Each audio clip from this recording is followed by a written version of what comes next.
We start the whip around in the NFL, and the New York Jets are really cleaning house. Take a look at this list of notable departures from the offseason.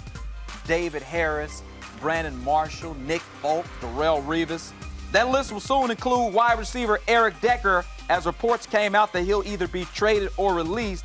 The Jets even reached out to Steve Smith Sr. to unretire, and he shut it down, saying no. So, Brian McFadden with us. I ask you, are the Jets the worst team in the NFL after these moves? You know what, Clement? It's a little too early for that, I think.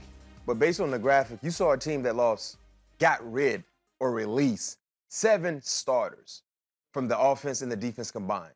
Now, that's 7 starters that were a part of a team that was extremely bad. And they're no longer there. So I don't know what the backup situation is looking like or the fill-in situation, but clearly, in my opinion, I'm not going to say they're the worst team in the NFL, because clearly we're too far away from seeing actual gameplay. Okay. Right? The regular season doesn't start until September. A lot can happen between now and September, but I will say this. I think they have the worst roster in the NFL. Worse than Cleveland? Worse than the 49ers? Ooh, those are 2 bad teams right there. Listen, I'm just giving you my assessment based on the subtractions they've done. They've lost both starting wide receivers, right?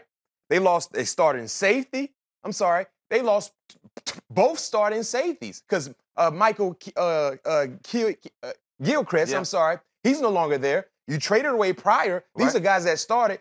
You have Darrelle Revis, no more. Right. He's gone. So you lost 3 guys in the secondary that started. Your middle linebacker, you just released Harris.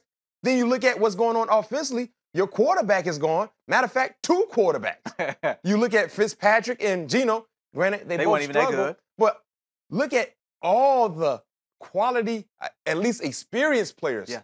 Nick Mango is gone. Started center, started for a long time in the organization. So I'm not going to say they're the worst team.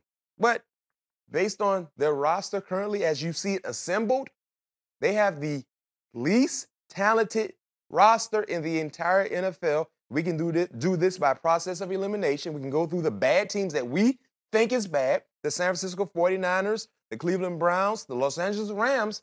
I'm willing to bet, if you player by player, you may have more arrows pointed to the other team outside of being pointed to the New York Jets. So the Jets are rolling out the replacements when the season starts. We'll see how that fares for the New York Jets.